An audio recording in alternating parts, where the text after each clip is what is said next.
Alright, so now you can tell it's dark. I've had dinner. You can see the axle's out from the trailer. One of the spring sets were anyways off. So let's start.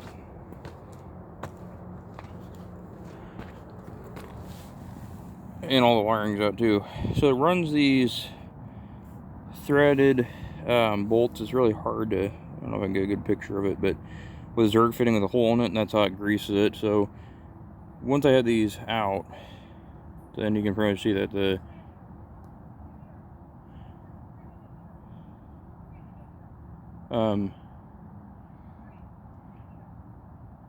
so once we had these, once I pulled these out, the whole axle assembly pretty much dropped out. Going over to the axle, you can see we have our manual parking brake assembly.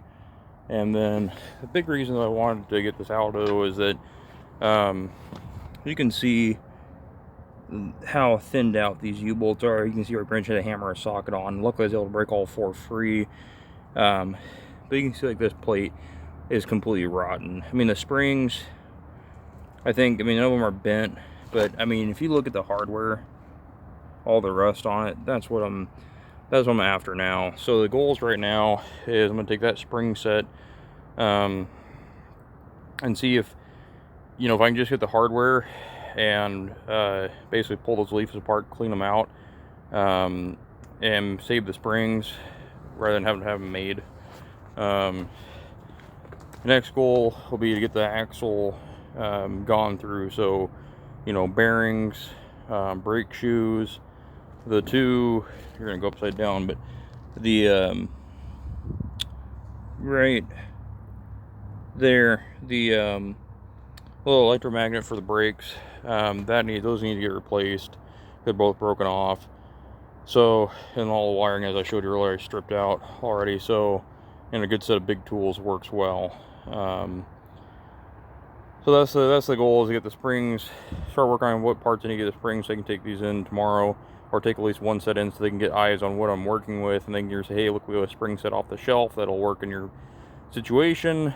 That might be cheaper. I think the last time I bought a set of springs was like $300. I don't know, I'd rather just like save what I can. The nice thing is working on this stuff is that, it's, I'm using, this is light, even though it's 80 years old, or 80 years old, it just comes apart easy. Like I wasn't sure I was gonna be able to get the U-bolt, the nuts off the U-bolts, but I did. So once we have the springs back, then I can start cleaning up and work on the axle. And then I can start, once I get that done, then I might even be able to put that back underneath the trailer so I can make this a roller at least. And then start work on the frame. The goal for the frame is, I want to get it cleaned up. I want to get I don't know if I'm going to sandblast it. I don't know if I'm going to, I'm probably just going to spray can it. The axle, probably doing stainless steel paint.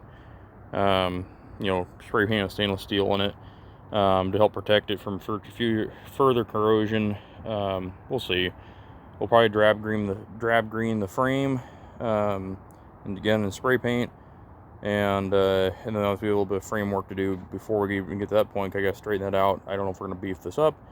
So that's all stuff I have to figure out too. Is just what basically once it's a roller, then we need to start putting the frame. We need to start working on the frame. So that's a little quick update. So axle's out, springs going in the shop to figure out what parts we need to make that part. That was the other big reason I didn't want to pull this home, was all that spring hardware was just so corroded that I just was afraid that this is what holds your there's not people that'll sandblast a trailer and just spray paint it and roll it down the road, but springs, wheel bearings, these are all like the the Achilles heel. If this fails, this could be a disaster. So we don't want. And I also noted one of my tires is starting to dry rot already too, which these weren't new, but anyway. So that's where we're at. This will be kind of like part 2 for the night, and then I go out of town here down to Texas, and I'll be gone probably for a better part of a week. So, and I've got another new project coming home. So that's where we're at.